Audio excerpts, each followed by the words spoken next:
Évangile de Jésus-Christ selon saint Jean. En ce temps-là, Jésus disait à ses disciples : « Comme le Père m'a aimé, moi aussi je vous ai aimé. Demeurez dans mon amour. Si vous gardez mes commandements, vous demeurerez dans mon amour. Comme moi, j'ai gardé les commandements de mon Père, et je demeure dans son amour. Je vous ai dit cela pour que ma joie soit en vous et que votre joie soit parfaite. Mon commandement, le voici. Aimez-vous les uns les autres comme je vous ai aimé. Il n'y a pas de plus grand amour que de donner sa vie pour ceux qu'on aime. Vous êtes mes amis si vous faites ce que je vous commande. Je ne vous appelle plus serviteur, car le serviteur ne sait pas ce que fait son maître.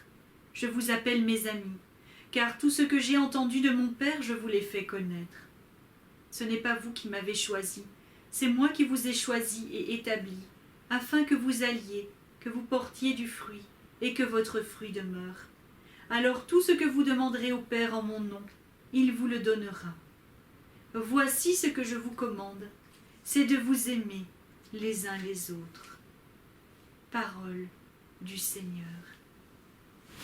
Au nom du Père et du Fils et du Saint-Esprit. Amen. Mettons-nous sous le regard de Dieu, afin que ce texte absolument sublime sur l'amour et l'amour du prochain puisse entrer dans notre cœur et nous puissions le comprendre. Gloire au Père et au Fils et au Saint-Esprit, comme il était au commencement, maintenant et toujours, et dans les siècles des siècles. Amen. Tout est dit. Alors, il y a plusieurs choses dans ce texte. Tout d'abord, une grande paix, une grande joie, mais il y a quelque chose d'important. C'est que Jésus n'est pas sur la montagne en train de parler à 5000 personnes. Il parle à ses proches, à ses amis. Je vous ai choisi. Il aurait pu venir et dire à 10 000 personnes ou aux gens qui, vous savez, cette foule qui était pauvre, qui avait faim, multiplication des pains, voilà, mes frères, vous êtes là, je vous ai choisi. Il ne dit pas à eux, il le dit à ses proches, à ses apôtres d'abord. Je vous ai choisi, vous êtes destinés, vous étiez prédestinés. C'est le Seigneur qui a choisi. Eux n'ont pas choisi. Le Seigneur les a choisis. Ça, c'est d'abord essentiel. Il fait élection en moi. Comment vais-je répondre? Nous sommes tous appelés à des choses différentes. À vivre la vie des apôtres de façon très concrète. À vivre une vie engagée spirituellement et dans le cadre d'une règle de vie. Engagé comme père de famille, comme mère, comme travailleur, peu importe, on est appelé. Le Seigneur nous appelle. Et il nous donne, vous l'avez entendu plusieurs fois, un commandement. Mais quelle mauvaise interprétation que de penser que le commandement de Dieu, c'est un ordre. Pas du tout. Le commandement, dans la forme biblique, c'est un entraînement. C'est pas du tout la même chose. Nous voyons ça comme des commandements, comme des ordres. Comme si Dieu nous donnait des ordres. Je vous donne l'ordre, et transposé, je vous donne l'ordre de vous aimer les uns les autres. Je vous donne l'ordre. Pas possible. Je vous propose un entraînement. Entraînez-vous à vous aimer les uns les autres. Il y va très loin quand il dit « Il n'y a pas de plus grand amour que de donner sa vie pour ceux qu'on aime. » Attention, vous avez vu le texte. Il n'a pas dit « Il n'y a pas de plus grand amour que de donner sa vie. » Il n'y a pas de plus grand amour que de donner sa vie pour ceux qu'on aime. Voilà.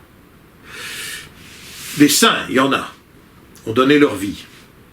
Des mamans, récemment canonisées, ont donné leur vie pour leur enfant.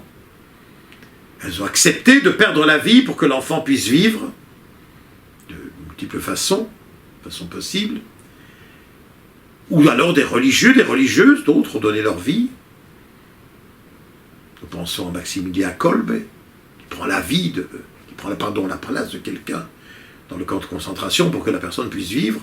Voilà Sœur Rivet qui donne sa vie à Ravensbrück. D'autres qui ont donné leur vie. Voilà. Et en général, un papa ou une maman donne sa vie. Si vous avez votre enfant malade et que le médecin vous dit, mais si vous donnez, voilà, vous risquez, vous allez donner quelque chose de vous-même et vous risquez, sur le plan médical, votre vie, mais des tas de parents diront oui. Tas de sa vie. Maintenant, où cela a-t-il une frontière? Parce qu'il y a une frontière.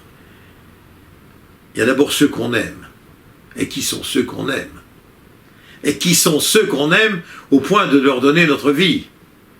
Et c'est tout là, le chemin personnel qui nous touche. Proches de nous, loin de nous, dans nos familles, puis ceux qui sont encore un peu plus loin. Est-ce que je suis prêt à les aimer comme moi-même et aller jusqu'au bout de ma vie pour les aimer? Nous ne pouvons pas répondre comme cela. Parce qu'il n'y a pas de réponse générale. C'est un entraînement qui est offert à chacun. C'est chacun qui répond en conscience devant Dieu. Et c'est ça la beauté de la foi chrétienne. C'est que la foi chrétienne, c'est pas on marche ensemble en colonne par deux. Jésus ne dit pas, boum, voilà, c'est comme ça. Non. Il dit, je vous propose un entraînement. Et chacun va le ressentir à sa façon. À certains, il sera demandé parfois beaucoup. Tout le monde n'a pas un enfant malade qui demande le sacrifice de notre vie, ou tout le monde ne demande pas de sacrifier notre vie pour laisser vivre l'enfant. Non. Voilà. Mais il y en a d'autres aussi, voilà. Et aimer le prochain comme soi-même, au point de donner sa vie. Si nous avions étendu cela au niveau du monde, dans l'universalité, mes frères et sœurs, jamais un chrétien digne de ce nom n'aurait pris les armes. Jamais. Comment peut-on prendre les armes pour aller tuer quelqu'un qu'on ne connaît pas, alors qu'on doit donner sa vie pour le prochain que l'on aime? Ça ne tient pas la route. Vous aimez votre frère? Vous ne le connaissez pas. Donc comme vous ne le connaissez pas, ce n'est pas votre frère. Et comme ce n'est pas votre frère, vous ne donnez pas votre vie, vous prenez peut-être la sienne. Vous voyez comment ça va très vite. Alors que si nous étions convaincus que le prochain, j'ai à m'entraîner à l'aimer, eh bien je pense que le nombre de morts sur les champs de bataille aurait vraiment diminué. Et c'est là qu'on voit que c'est un entraînement. Enfin, il faudrait être idiot pour comprendre que le Seigneur nous dit tout de suite, allez, le prochain c'est ton frère et aime-le, donne ta vie. Boum, boum, boum. Mais attention, il y a quelques heures, au cœur d'Avignon, un policier qui ne faisait qu'un simple contrôle perd la vie, abattu, 2 coups de revolver dans le ventre, père de famille, 2 enfants. Vous avez demandé à l'épouse d'aimer l'assassin jusqu'à donner sa vie elle-même? Voyez, chacun doit répondre personnellement. Vous avez les envahisseurs qui sont là. 1940, c'est la botte. Et on cherche tous les étrangers, puis particulièrement les juifs. Puis je t'emmène là dans un camp de concentration, puis je vais te torturer. Et celui qui va torturer, le bourreau, oh mon frère, je t'aime, je vais donner ma vie pour toi. C'est pas comme ça. Ça, c'est des images, du slogan. L'amour que Jésus nous invite à vivre, c'est d'abord un amour intime. C'est au fond de notre cœur. Et dans la pensée chinoise, il y a quelque chose que moi j'aime beaucoup, mais que l'on peut retrouver aussi quand on dit nettoyer son propre trottoir. Un monsieur disait, je voudrais changer le monde. Et le sage lui répond, mais change déjà ta maison. Alors je vais changer ma maison, mais change d'abord ton living, ta salle à manger. Je vais changer ma salle à manger, mais change d'abord la place des meubles. Ah ben d'accord, je vais changer la place des meubles, mais change le tapis. Ah ben je vais changer le tapis, mais changer... Mais j'ai tout changé. Non. Change-toi toi-même. Il se change à lui-même. Et comme il s'était changé, il a changé le tapis. Et comme il a changé le tapis, il a changé les meubles. Et en changeant les meubles, il a changé le living. Et en changeant le living, il changeait la maison. Et en changeant la maison, il changea le monde. Vous voyez bien ce cheminement qu'il nous a donné. Et c'est là l'intelligence du Seigneur. Entraîne-toi. C'est pas, je te commande d'aimer le prochain. Entraîne-toi à l'aimer. Alors, pour certains, ça va tout seul, frères et sœurs. Il y en a pour qui aimer le prochain, ça coûte pas. Ça coûte pas beaucoup. On aime l'autre. On l'aime. Et puis, il y en a pour qui c'est pas facile, hein. Vous avez dans certaines familles des enfants qui partagent directement leur dessert avec leurs frères et sœurs, puis d'autres qui gardent leur petite pension, voilà, pour eux-mêmes, voilà, pour un petit morceau à moi, tout ça, voilà. Pour qui c'est dur de donner, c'est dur de partager. Et le Seigneur va dire, entraîne-toi, mais c'est pas le même entraînement. Enfin, si nous prenons la vie comme une épreuve sportive, eh bien, il y a du tir à l'arc, il y a du skateboard, il y a... ce que moi je pratiquais, le ski nautique, il y a la pétanque, il y a la course cycliste. Enfin, il y en a pour tous les goûts. Ne demandez pas à un coureur cycliste d'être le meilleur à la natation.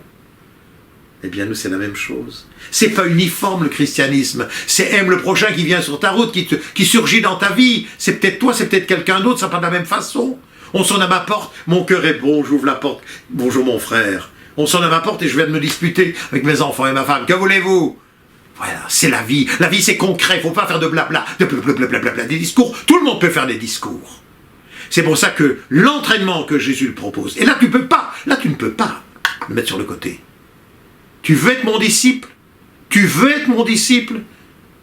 Entraîne-toi à aimer le prochain. Et entraîne-toi à l'aimer comme toi-même. Et le jour où tu seras bien entraîné, que tu auras poussé ton entraînement par rapport à toi au maximum, tu comprendras qu'il n'y a pas de plus grand amour que de donner sa vie. Parce que la vie, il ne faut pas qu'on te la prenne. Il faut la donner. Et vous savez, quand vous accompagnez un mourant, quel que soit l'âge, qui donne sa vie, le petit Akoutis, tout jeune adolescent, la Sainte Eucharistie, la messe, que ma vie serve, et il la donne. Une autre personne, sur un champ de bataille, 38 ans, je donne ma vie, j'ai donné ma vie. J'ai sauvé des Juifs et j'ai donné ma vie pour les sauver, et je suis embarqué. J'ai donné ma vie et je suis pendant 15 ans dans une prison de Chine, parce que j'ai donné ma vie pour des gens. Oui, ils ont donné leur vie. Luther King libère les Noirs en Amérique. Il sait qu'on va le tuer et il donne sa vie. François d'Assise ne lutte pas. Il va perdre la vue. Prends ma vie, Seigneur. Prends ma vie, Seigneur. Prends ma vie.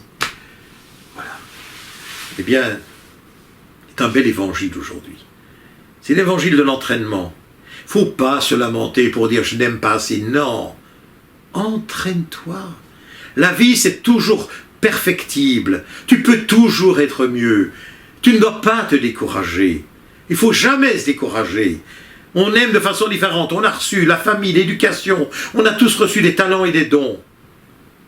Le Seigneur nous a choisis. Il a choisi ses apôtres. Quand on est prêtre, c'est qu'on est choisi. On ne se dit pas un matin, moi je vais être prêtre, moi je vais être prêtre. Non, quand on est artiste, on est choisi par Dieu pour porter l'art. L'art, l'artisan. Voilà. Et à côté de ça, nous avons les gens écrasés dans le travail. J'écoutais encore l'autre jour un artisan qui disait « Quelle chance j'ai! Quelle chance !» Il a 64 ans, il vient de reprendre une boulangerie. Vous vous rendez compte? Dans un petit village français, il n'y avait plus de boulange. Il a repris à 64 ans. Il dit, je mourrai, ça fait 50 ans que j'étais un petit apprenti de 15 ans. Ça fait 60 ans que je fais ça, 50 ans que je fais ça, et je le ferai encore aujourd'hui. Voilà, 64 ans, il reprend. Parce qu'il dit, je suis un artisan, je suis un homme heureux. Regardez cette farine, elle est dans mes mains, et puis elle va devenir baguette, et Madame Marcipon va l'acheter. Et à midi, elle mangera, elle croquera le pain frais, avec une bonne doquette de beurre, comme on dit chez nous. Voilà, tout simplement. Appelez l'artisan. On est tous appelés, tu es appelé, au cœur de ta communauté religieuse. Il y a sœur ceci, sœur cela, sœur père un tel. Non, le Seigneur t'appelle. Il nous appelle tous à des choses différentes. Notre seul dénominateur commun, c'est d'aimer. Et on aimera de façon différente. Ne juge pas la façon dont ton frère aime. Va au plus profond de toi-même, toi, il va peut-être te demander de donner ta vie aujourd'hui pour des gens qui meurent, là. Va alors aller au combat. Tu risqueras ta vie. Puis toi, il ne te demandera pas ça. Toi, Dieu dans ta conscience, et le don de ta vie. Magnifique évangile. Comme vous, comme toi, je vais m'entraîner. Amen.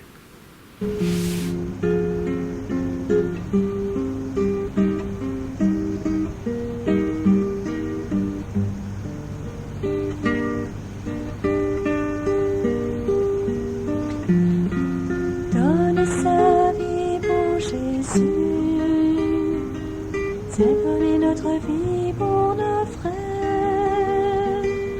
Vous savez dans votre cœur que ça exige beaucoup de vous. C'est l'amour qui explique tout. Une seule chose compte, c'est l'amour que vous avez pour Jésus. C'est l'amour qui explique tout. Une seule chose compte, Jésus, donner sa vie pour Jésus, c'est donner notre vie pour nos frères.